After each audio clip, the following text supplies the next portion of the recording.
लोकसुराज्यमध्ये आपलं हार्दिक स्वागत आहे. आपल्यासोबत सहकार मंत्री बाबासाहेब पाटील. संघामध्ये सध्या एकच चर्चा सुरू आहे की 200 कोटीचा भ्रष्टाचार झालाय, बरंच झालंय.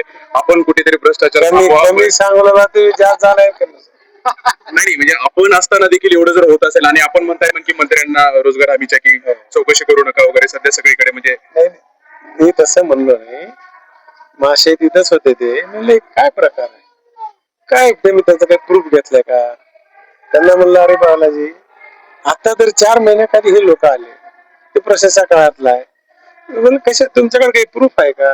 प्रूफ द्या. सुप्रीम कोर्टाने सक्त आदेश दिलेले आहेत की अशा प्रकारचं कामकाज कुठे बंद पाडायचं नाही, कारण त्याच्यासाठी सक्षम यंत्रणा आहे त्या विभागाची. ती यंत्रणा बघून घे.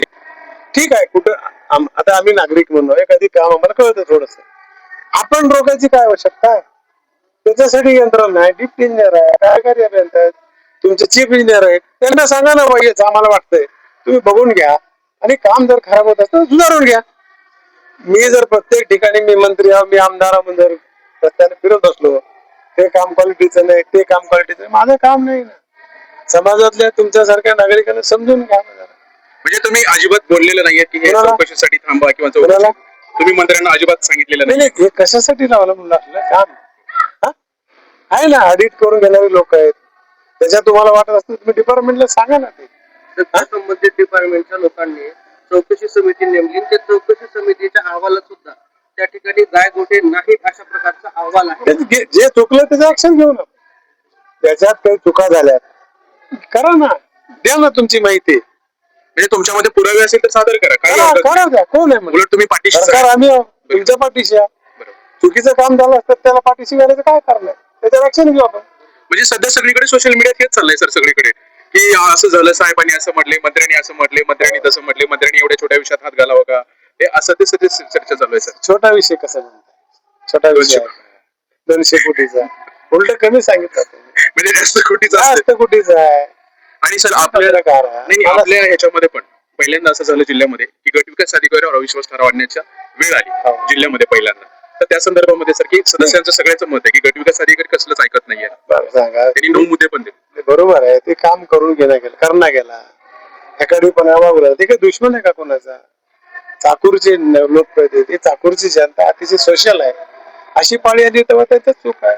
किती मला सांगा, अधिकाऱ्यांनी पदाधिकारी मिळून हातात हात घालून काम करावं का नाही?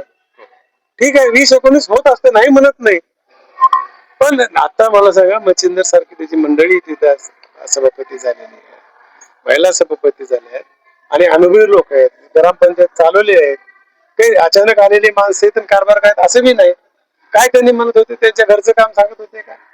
जे कामं झाले रेग्युलर काम आहे त्यांचे पैसे द्या. मग ते सोडून देऊन मागले पैसे आज तुम्हाला कळत. मी कामं किती आणले 2 वर्षाखाली 1.5 वर्षाखाली, त्यांच्याकडे यादी आहे बघा. त्याला त्यांनी अजून प्रमा दिला नाही आणि दुसऱ्याच कामाला प्रमा दिला. अशा प्रकारचं जर काम करत असेल, इथंच नाही अनेक ठिकाणी लातूरला आणला होता, अनेक ठिकाणी एखादा अधिकारी काम करणार ते हत्यार आहे, लोकशाहीचं हत्यार आहे. कशा प्रकारचा आणायचा त्याला समज द्यायचं कारण नाही का? दुश्मन आहेत का? बरोबर, तसं काही कारण नाही. एक मंत्री म्हणून आपण या सर्व घटनेकडे दुर्दैवी घटना आहे, चांगली घटना नाही. एक क्लास 1 अधिकारी आहे, त्यांना देखील मी देखील अनेक वेळेस समज दिली, बैठकीत समज दिली, अहमदपूरच्या बैठकीत दिली, पण त्यांच्यात काही सुधारणाच होणार नाही. अरे एवढा मोठा अधिकारी आहे, पंचायत समिती बसायचं, हॉटेलमध्ये बसून काम करतात, हॉटेलमध्ये बसून बिल काढता तुम्ही.